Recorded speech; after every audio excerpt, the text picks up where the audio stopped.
नमस्कार, कान्तिपुर समाचारमा स्वागत छ। सुरु गरौँ अहिलेका मुख्य समाचारबाट। बालुवाटारमा ओली र दाहालबीच झण्डै 2.5 घण्टा वार्ता। दुवै नेता आफ्नै अडानमा भोलि सचिवालय बैठक बोलाउने सहमति। रौतहटमा थप 2 जना संक्रमित भेटिए। देशभर संक्रमितको संख्या 54 पुग्यो। 38 जना अस्पतालमै।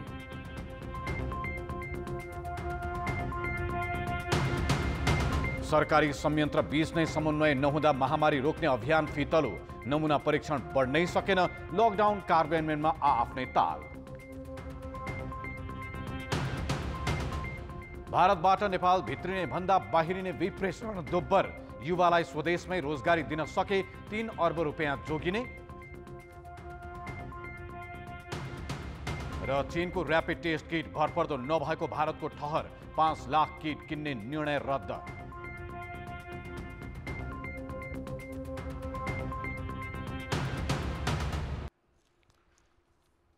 सत्तारूढ नेकपामा त्रिपक्षीय शक्ति सङ्घर्ष चलिरहेका बेला पार्टी अध्यक्ष एवं प्रधानमन्त्री केपी शर्मा ओलीले अर्का अध्यक्ष पुष्पकमल दाहालसँग भेटवार्ता गरेका छन्। दाहाल र वरिष्ठ नेता माधव कुमार नेपालले सचिवालय र स्थायी समितिको बैठक बोलाउन दबाब दिइरहेका बेला ओलीले आज दाहालसँग भेटवार्ता गरेका हुन्। दाहालले प्रधानमन्त्री ओलीमाथि पार्टी र सरकारको नेतृत्व गर्न अक्षम रहेको आरोप लगाए भने ओलीले सरकार गठनदेखि नै आफूलाई काम गर्न नदिएको अप्ठ्यारो पारेको गुनासो गरे। उनले सरकार र आफ्ना सचिवालयका व्यक्तिप्रति गुनासो भए आफू सच्याउन तयार रहेको समेत बताए। दाहालले भने महत्त्वपूर्ण निर्णय गर्दा पार्टीभित्र सल्लाह नै नगरी एकलौटी गरेको गुनासो गरे। उनले सरकार र पार्टी सञ्चालनलाई लिएर असन्तुष्टि रहेकाले यी विषयमा सचिवालय र स्थायी समिति बैठकमा छलफल गर्नुपर्ने अडान दोहोर्याएका छन्। दुई अध्यक्ष बीचको छलफलपछि बिहीबार सचिवालय बैठक बोलाइएको छ। पार्टी महासचिव विष्णु पौडेलले अपराह्न 5 बजे बैठक राखेको जानकारी सचिवालय सदस्यहरू दिइसकेका छन्।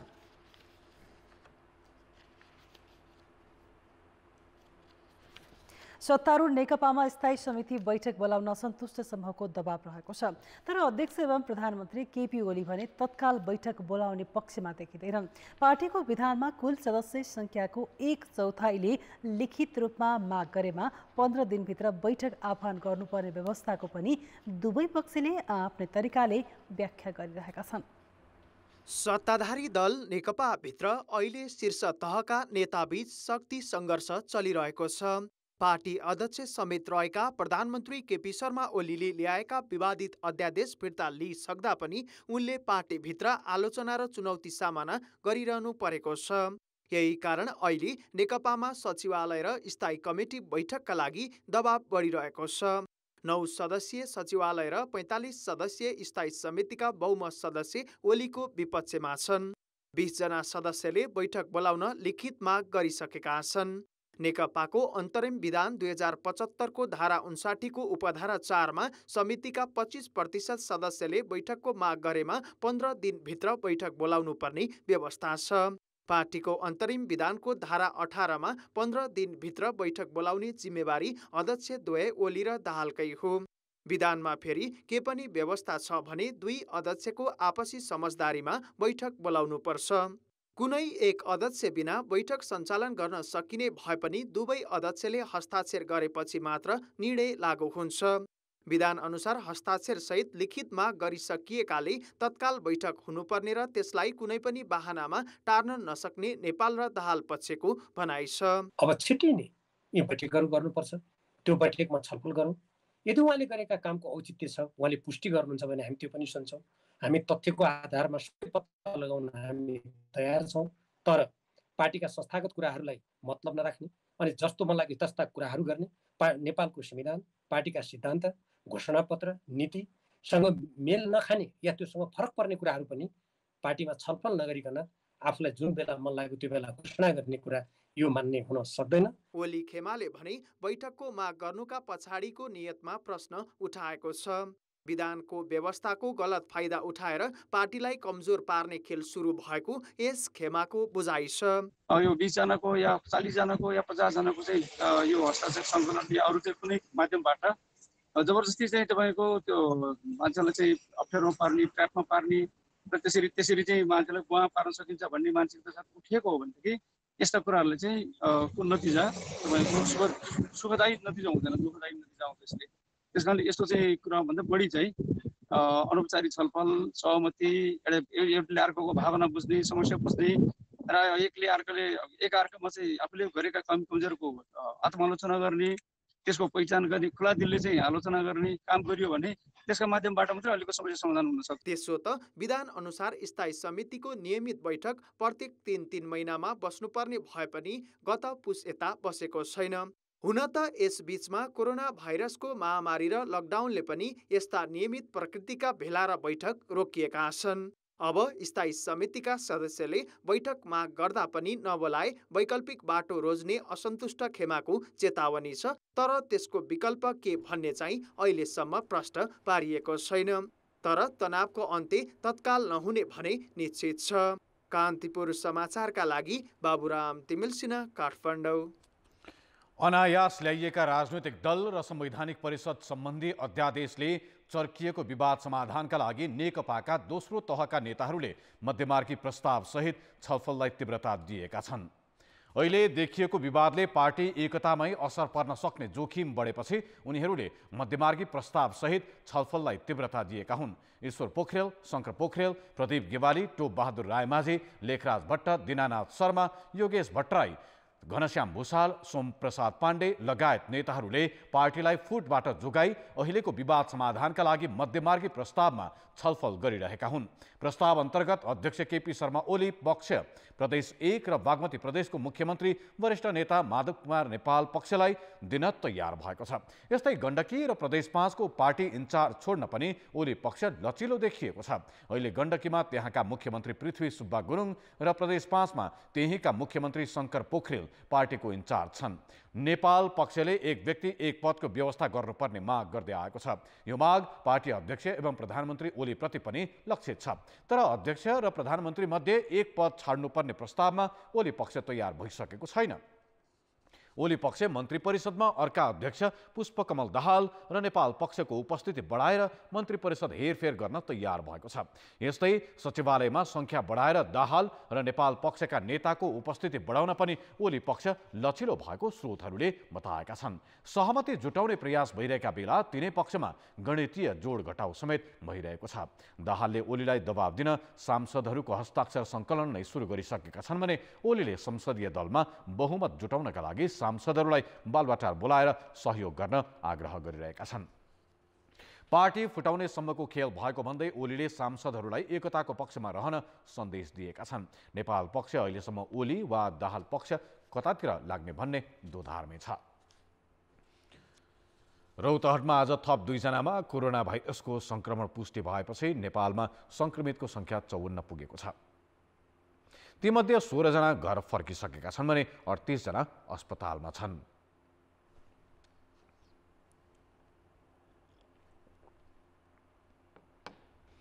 काठमाडौँको टेकु स्थित राष्ट्रिय जनस्वास्थ्य प्रयोगशालामा गरिएको नमुना परीक्षणबाट वृन्दावन नगरपालिका 9, भुसाहाका 24 वर्षीय र देवाही गुनाही नगरपालिका 1 करुनियाका 35 वर्षीय युवामा संक्रमण पुष्टि भएको हो। दुवैजना भारतमा रोजगारी गर्थे। चैत 17 गते नेपाल आएका भुसाहाका युवा 14 दिन चन्द्रपुर स्थित क्वारेन्टिनमा बसेर घर गएका थिए। द्रुत परीक्षणले संक्रमणको सङ्केत नदेखाएपछि उनलाई घर जान दिएको थियो। 24 वर्षीय र 35 वर्षीय दुई पुरुषहरूको स्वाब नमुना परीक्षण राष्ट्रिय जनस्वास्थ्य प्रयोगशालामा गर्दा पोजिटिभ आएको छ। उहाँहरू भारतबाट नेपाल आउनुभएको र क्वारेन्टाइनमा बस्नुभएको थियो। उहाँहरूलाई अस्पताल लगिँदैछ। यसरी कुल संक्रमितको संख्या 54 पुगेको छ, जसमध्ये 16 जना निको भई घर फर्किएका हुनुहुन्छ भने हाल धनगढीमा 1, वीरगञ्जमा 3 र आज थप 2 जना आउने क्रममा हुनुहुन्छ। संक्रमण देखिएका 35 वर्षीय पुरुष भने क्वारेन्टिनमै थिए। काठमाडौँबाट गएको स्वास्थ्य कर्मीको टोलीले वैशाख 12 गते पीसीआर प्रविधिबाट परीक्षणका लागि रौतहटका 8वटा क्वारेन्टिनबाट 83 जनाको नमुना सङ्कलन गरेकामा 2 जनामा संक्रमण देखिएको हो।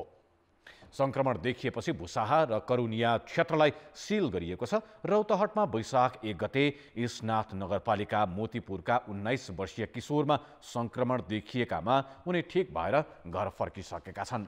संक्रमणको आशंकामा अहिलेसम्म 24,826 नमुना परीक्षण गरिएको छ। पीसीआर प्रविधिबाट 10,807 नमुना परीक्षण गरिएको स्वास्थ्य मन्त्रालयले जनाएको छ। समाचारमा पुनः स्वागत छ। कोरोना भाइरसको संक्रमण रोकथामका लागि बनाइएका सरकारी संयन्त्र बेच्ने समन्वय नहुँदा महामारी विरुद्धको अभियान कमजोर बनेको छ। संक्रमण रोकथामका लागि बनाइएका उच्चस्तरीय समन्वय समिति र आपतकालीन कार्य सञ्चालन केन्द्र अलमलमा छन् भने स्वास्थ्य मन्त्रालयले संयोजनकारी र नेतृत्वदायी भूमिका देखाउन सकेको छैन। यी संयन्त्रको फितलो भूमिकाको असर परीक्षणमा परेको छ। कोरोना भाइरसको संक्रमण रोकथामका लागि अहिले उपप्रधानमन्त्री तथा रक्षा मन्त्री ईश्वर पोखरेलको संयोजकत्वमा उच्च स्तरीय समन्वय समिति छ। त्यो समिति अन्तर्गत मन्त्री नै पछि उपसमिति छन्। यस्तै संक्रमण परीक्षणका लागि चाहिने स्वास्थ्य सामग्रीको व्यवस्थापन र परीक्षणलाई तीव्रता दिन आपतकालीन कार्य सञ्चालन केन्द्र खडा गरिएको छ, जसको बैठक सेनाको छाउनी स्थित कार्यालयमा बस्ने गरेको छ। केन्द्र अन्तर्गत 7 वटा संयन्त्र छन्। स्वास्थ्य मन्त्रालय र स्वास्थ्य सेवा विभागको मुख्य जिम्मेवारी नै रोग नियन्त्रण हो, तर यी सबै संयन्त्र र संरचना जिम्मेवारीमा चुकिरहेका छन्। पोखरेल संयोजक रहेको समितिले ठोस निर्णय र समन्वय गर्न नसकेका कारण संक्रमण रोकथामका लागि गर्नुपर्ने काम फितलो देखिएका छन्। ऐनले व्यवस्था गरेको संरचनालाई नै काम दिनु र त्यसैलाई नै अहिलेको सन्दर्भमा परिचालन गर्नु चाहिँ सबभन्दा उपयुक्त र सुल्टो बाटो हुन्थ्यो। कानुनी संवैधानिक पनि रूपले पनि त्यही खालको कुराहरू हुन्थ्यो। तर त्योभन्दा अर्को ढङ्गले चाहिँ नि यो अस्थायी प्रकृतिको संरचनाहरू बनाएर र त्यो एकदमै त्यो अस्थायी प्रकृतिको संरचना पनि केवल समन्वयको निम्ति मात्र भइदिया भए त हुन्थ्यो। तर त्यो पुरै कार्यान्वयनको पनि चाहिँ जिम्मेवारी लिएर एकदम कार्यकारी ढङ्गले चाहिँ गर्न खोजिरहेको एउटा स्थिति जुन देखियो, त्यसैले समस्या सिर्जना भएको हो। मन्त्रालय बाहिर सेना समेतको उपस्थितिमा केन्द्र खडा गरिए पनि स्वास्थ्य मन्त्री भानुभक्त ढकाल र सचिव यादव कोइरालाले स्वास्थ्य सामग्री व्यवस्थापनका लागि ठोस पहल गरेका छैनन्। स्वास्थ्य मन्त्रालयले यो समग्र प्रक्रियाको नेतृत्व लिन र स्वास्थ्यकर्मी परिचालन गर्न नसक्दा महामारी नियन्त्रणको अभियान कमजोर देखिएको छ। मन्त्री परिषदले स्वास्थ्य सामग्री किन्ने जिम्मा 1 महिना अघि नेपाली सेनालाई दिए पनि उसले अझै ल्याउन सकेको छैन।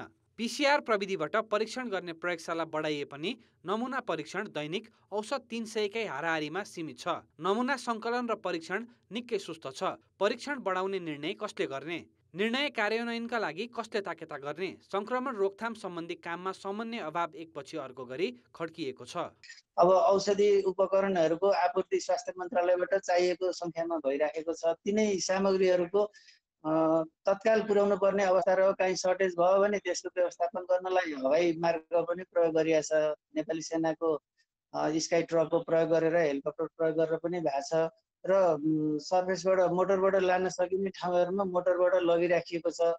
अब सामग्री यहीँ उत्पादन नहुने बाहिरबाट आपूर्ति गर्नुपर्ने भएको हुनाले सबै ठाउँमा धेरै सामान स्टक गर्न त्यति सकिने अवस्था भएन र आवश्यकता पनि नहुन सक्छ। त्यो हुनाले आवश्यकता पहिचान गरेर आवश्यकताका आधारमा सामग्रीहरूको आपूर्ति गर्ने व्यवस्था मिलाइएको छ। समन्वय अभावको असर सडकमा समेत देखिएको छ। लकडाउनमा घर बाहिर निस्कन नपाउने निर्णय गर्ने मन्त्री नै आफ्नो क्षेत्रका अलपत्र यात्रुको उद्धारमा खटिए। जथाभावी पास वितरण गरिएकाले सडकमा सवारी साधनको आवागमन बढ्यो। त्यति मात्र होइन, अलपत्र परेको नाममा यात्रुलाई बसमा ओसार्ने काम बढेको छ। यो पृष्ठभूमिमा प्रभावकारी समन्वय नगर्ने हो भने संक्रमण रोकथामका लागि अहिलेसम्म चालिएका कदम त औचित्यहीन हुनेछ नै, जोखिम समेत बढ्नेछ।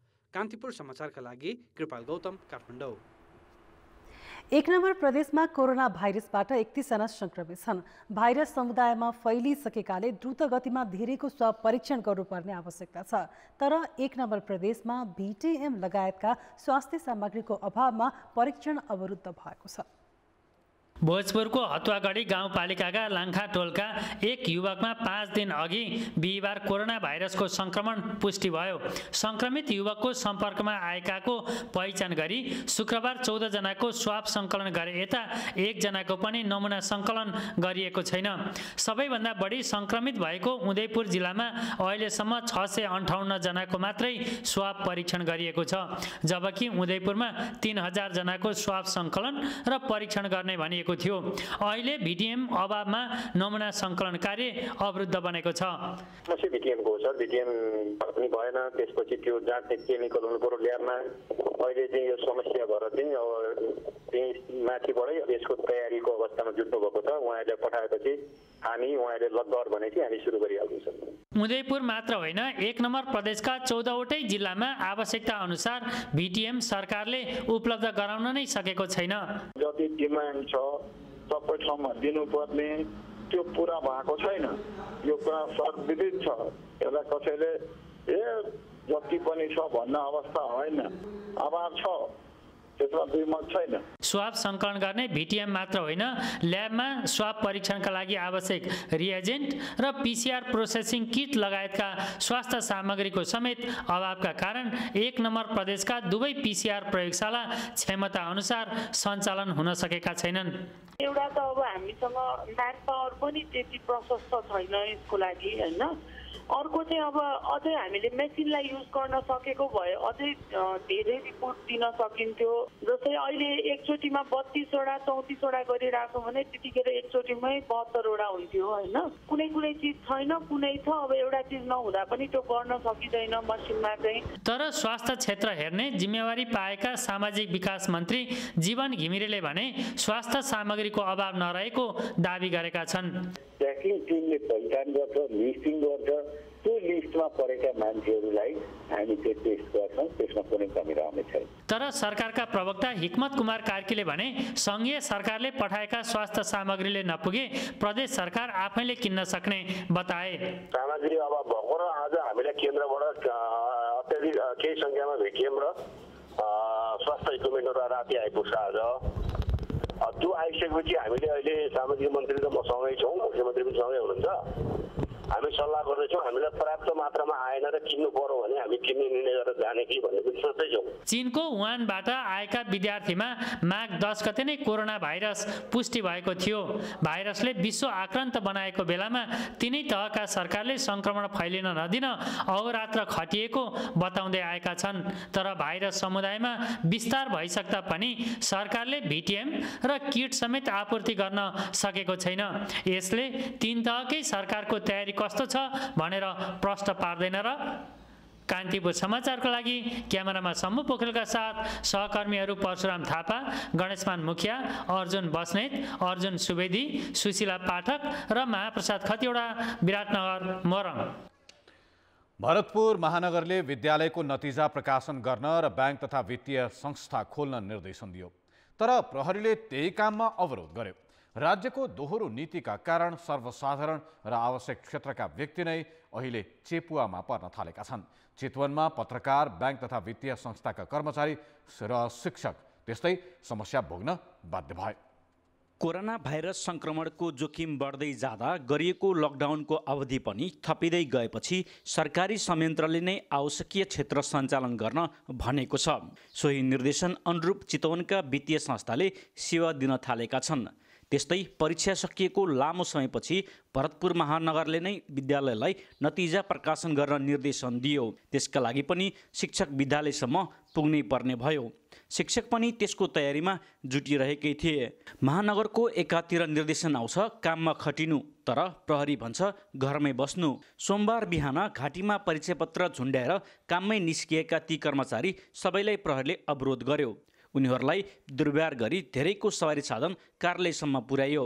प्रहरीको त्यस्तो व्यवहारले काममा खटिनेले मानसिक यातना भोग्न बाध्य भए। थोरै अब रिजल्ट गर्नुपर्ने अलिकति अप्ठ्यारो भयो भनेर एकछिन चाहिँ अलिकति मनभित्र चाहिँ चिसो पर्छ, नरमाइलो भयो।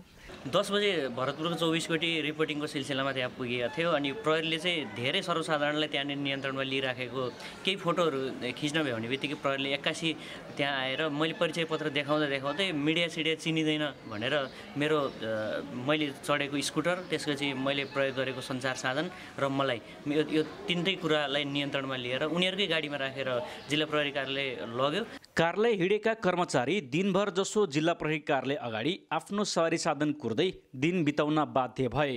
समयमै कार्यालय पुग्न नसकेपछि काममा ढिलाइ हुने नै भयो। एकातिरको निकायले आदेश दिने र अर्कोतिरको निकायले रोक्ने कामले सरकारी निकाय बीच नै तालमेल नमिलेको प्रष्ट देखिन्छ। अलिकता सामान्य र अग्रिम जानकारी होइन समयमै सबै कुराको सूचना र जानकारी भइदियो भने जनतालाई अलिकति अप्ठ्यारो पर्थेन कि जस्तो लागेको छ।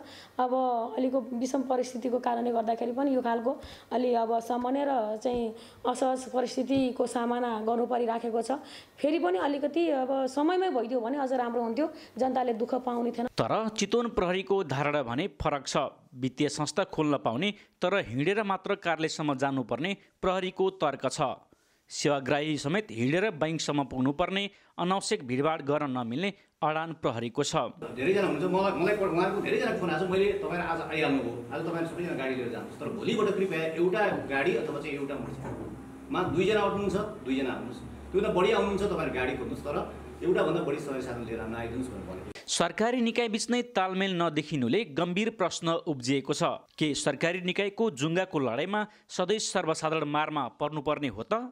कान्तिपुर समाचारका लागि राजु चौधरी, भरतपुर, चितवन। लकडाउनका कारण बालबालिकामा मानसिक समस्या बढेको एक अध्ययनले देखाएको छ। चीन, इटली, स्पेन, बेलायत लगायतका देशमा गरिएको अध्ययनले लकडाउनका कारण बालबालिकाको मानसिक अवस्था बिग्रदै गएको देखाएकाले नेपालमा सावधानी बढाउनु पर्ने खाँचो देखिएको छ।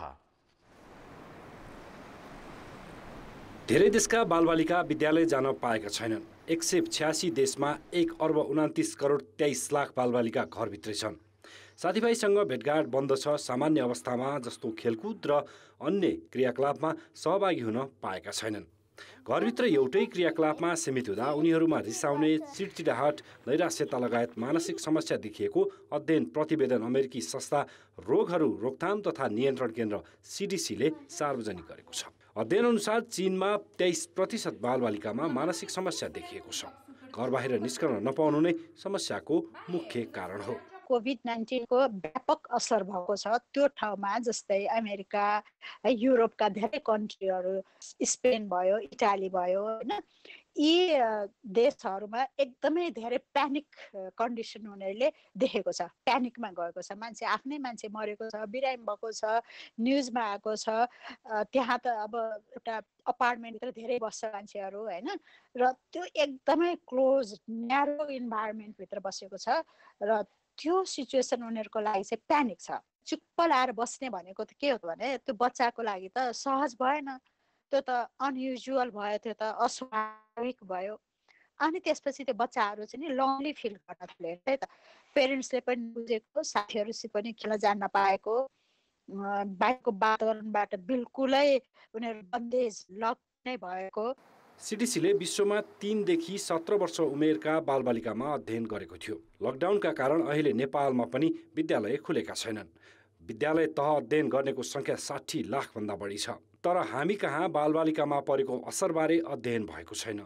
बालबालिकामा मानसिक समस्या हुन नदिन कस्तो सावधानी अपनाउने त? यदि हाम्रो बच्चा सेन्सिटिभ छ, इमोसनल छ, इन्ट्रोभर्ट छ भने त्यो बच्चालाई बेग्लै किसिमको एक्टिभिटिजमा इन्भल्भ गराउनुपर्छ। जस्तै धेरै जतिसय चित्रहरू कोर्ने, आर्ट क्राफ्टका कामहरू गर्ने, रिल्याक्सेसन भन्छ हैन, बच्चाहरूलाई गर्ने मेडिटेसनहरू हुन्छ, ब्रिदिङ एक्सर्साइजहरू हुन्छ, यस्तोमा इन्भल्भ गराउनु पर्यो। पहिलो स्ट्रेस म्यानेज गर्नु पर्यो, दोस्रो प्रोएक्टिभ प्यारेन्टिङ हुनु पर्यो, एकदम पोजिटिभ, सानसानो कुरामा एप्रिसिएट गर्नु पर्यो, हरेक कुरालाई इन्जोय गरेर। बच्चालाई मैले गराउनु पर्छ भने प्रेसर होइन, स्ट्रेस लिएर होइन, इन्जोय गरेर आफ्नो पनि इन्भल्भमेन्ट भयो भने बच्चाको त्यो साइकोलोजिकल पार्ट जुन छ, पेनफुल पार्ट, त्यो चाहिँ अलिकति म्यानेज हुन्छ।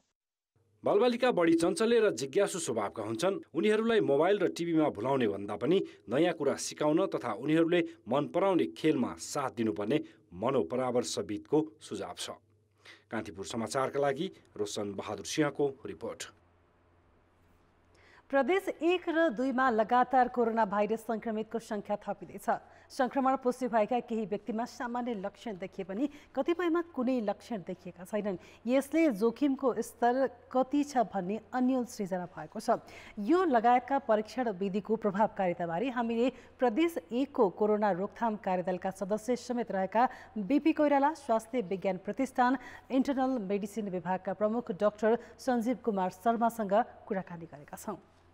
यो भाइरस पनि नयाँ, रोग पनि नयाँ भएको हिसाबले र नेपालमा यो रोगको पूर्ण रूप देखि नसकेको हुनाले यो चाहिँ ठ्याक्कै यस्तो हुन्छ भन्न चाहिँ गाह्रो पर्छ जस्तो लाग्छ। तर एउटा कुरा भने अलिकति प्रश्न के हुँदैछ भने हाम्रो जति पनि बिमारीहरू पत्तो लागेको बिमारीहरू हुनुहुन्छ कोभिड-19 को, उहाँहरूमा कडा खालको रोगको लक्षणहरू देखिया छैन। निमोनिया हुने या धेरै अङ्गहरू बिग्रिने खालको त्यस्तो आइसियुमा राख्नुपर्ने खालको बिरामी देखिएको छैन।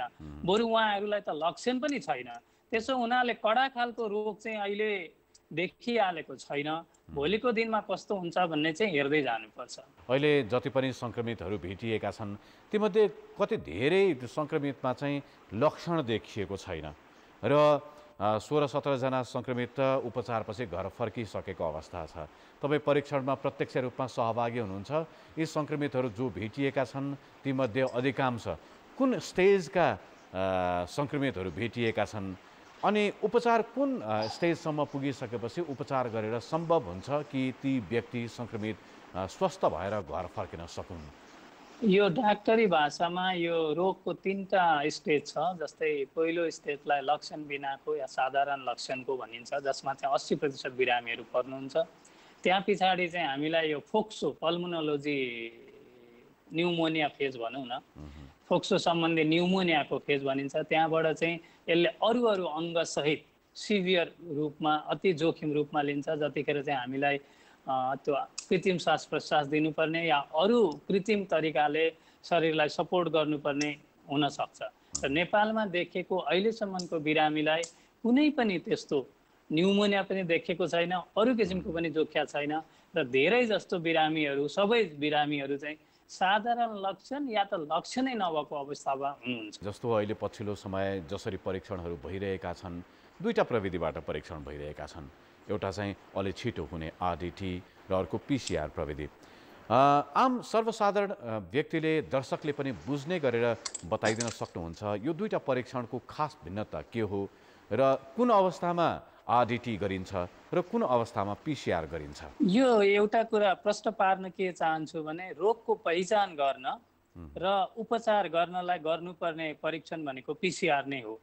यसमा चाहिँ हामीले त्यो भाइरसको, कोरोना भाइरसको छ कि छैन भनेर पत्तो लगाउने हो। आरडिटीमा जुन टेस्ट गरिन्छ त्यो टेस्टमा चाहिँ शरीरमा यो भाइरस प्रवेश गरिसकेपछि त्यसको वंशवृद्धि भएर त्यो भाइरसलाई मार्नको लागि शरीरको प्रतिरक्षा प्रणालीले, एन्टिबडी भन्छौँ जसलाई हामी, प्रतिरक्षा प्रणालीले सिपाहीको रूपमा बुझौँ, शत्रु शरीरमा छिरो भाइरस, त्यसलाई मार्नको लागि शरीरले सिपाही बनायो भने त्यो सिपाही परीक्षण गर्ने चाहिँ जुन टेस्टहरू अहिले आरडिटी द्रुत परीक्षणका कुरा गरिरहेछौँ, नेपालमा भएको या भारतमा पनि भएको छिमेकी राष्ट्रमा, ती टेस्टहरूले चाहिँ त्यो एन्टिबडी अर्थात् सिपाही छ कि छैन भनेर पत्तो लगाउँछ। अनि पिसिआरले चाहिँ के गर्छ? पिसिआरले चाहिँ हाम्रो शरीरमा भाइरस छ कि छैन भनेर, कोरोना भाइरस छ कि छैन भनेर पत्तो लगाउँछ। त्यसो हुनाले पिसिआरमा पोजिटिभ देखियो भने शरीरमा सङ्क्रमण छ भन्ने अर्थ लाग्छ र त्यो बिरामीको उपचार हुनुपर्छ। आम जनमानसमा एक खालको धारणा चाहिँ के विकास भइरहेको छ, वा भनौँ त्यसलाई भ्रम भन्ने कि सत्य भन्ने कि तपाईँले प्रश्न पारिदिनु पर्ला, आरडिटी चाहिँ त्यति भरपर्दो भएन, पिसिआर परीक्षण नै गर्नुपर्छ भन्ने खालको कुराहरू पनि सुनिन्छ। त्यसलाई चाहिँ के भन्ने? आरडिटी गरेर रोग छैन भन्न पनि सकिन्न। आरडिटीमा पोजिटिभ देखियो भने आत्तिनुपर्ने अवस्था पनि हुँदैन। आरडिटी पोजिटिभ देखियो भने सङ्क्रमण थियो या छ भन्ने अर्थ लाग्छ। त्यही भएर सङ्क्रमण थियो भन्ने पत्तो लाग्दाखेरि त पहिला भएको रहेछ भन्ने भयो। अब आरडिटी नेगेटिभ भयो भने सङ्क्रमण छैन भन्न मिल्दैन। कोरोना रोकथामका लागि प्रदेश स्तरमा गठन भएको टास्क फोर्स कार्यदलमा पनि हुनुहुन्छ। स्थानीय सरकार, प्रदेश सरकार अनि सङ्घीय सरकारको बिचमा यो बेलामा हुनुपर्ने कोरोना रोकथामका लागि विभिन्न स्तरमा विभिन्न खालका समिति संयन्त्रहरू बनेका छन्। कतिको समन्वय भएको पाउनुहुन्छ प्रदेश स्तरको यो टास्क फोर्समा बसेर काम गर्दाखेरि? मैले अरू प्रदेशको त कुरा गर्न सकिनँ, तर प्रदेश 1 को चाहिँ कोअर्डिनेसन, जस्तै बिपी कोइराला स्वास्थ्य विज्ञान प्रतिष्ठान कोशी जोनल हस्पिटल कोभिड-19 को अस्पताल छ जुन छुट्टै पनि छ, यहाँ बिपीमा पनि छुट्टै सुरु भएको छ र मेची अञ्चल अस्पताल पनि छ, प्रदेश सरकार पनि छ। यो सबैको कोअर्डिनेसन राम्रो छ। अस्पतालहरूले पनि, हामीले पनि, जस्तै बिपी कोइराला स्वास्थ्य विज्ञान प्रतिष्ठानले प्रदेश सरकारसँग कोअर्डिनेसन गर्ने छुट्टै कोअर्डिनेसनको लागि मेम्बर छुट्याएका छौँ प्रदेश सरकारको पनि कन्ट्याक्ट पर्सन हुनुहुन्छ हामी कहाँ र प्रदेश सरकार सङ्घीय सरकार बिपी कोइराला स्वास्थ्य विज्ञान प्रतिष्ठानको मलाई लाग्छ कोसीको पनि कोअर्डिनेसन चाहिँ राम्रो छ। त्यही कोअर्डिनेसन राम्रो भएकाले आजका दिनमा छोटो समयमै 2-2वटा कोभिड अस्पताल बन्न सकेका छन्। सरकारले पनि बिपी कोइराला स्वास्थ्य विज्ञान प्रतिष्ठानलाई नेपालको अरू 2टा प्रतिष्ठान सँगसँगै लेभल 3 को अस्पताल भनेर यसलाई परिभाषित गरेको छ। त्यही भएर प्रदेश 1 मा भने कोअर्डिनेसन मलाई लाग्छ राम्रो छ। यतिको कोअर्डिनेसनलाई धेरै राम्रो मान्नुपर्छ।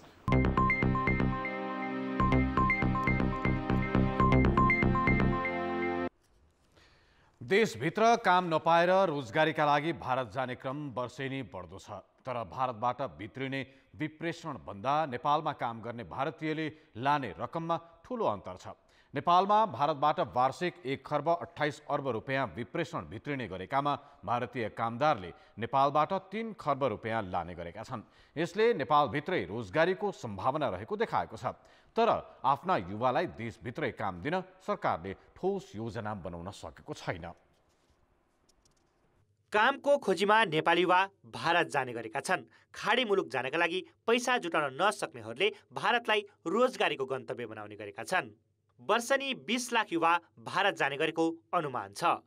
ती युवाबाट वर्षनी 1 खर्ब 28 अर्ब रुपियाँ नेपाल भित्रिन्छ।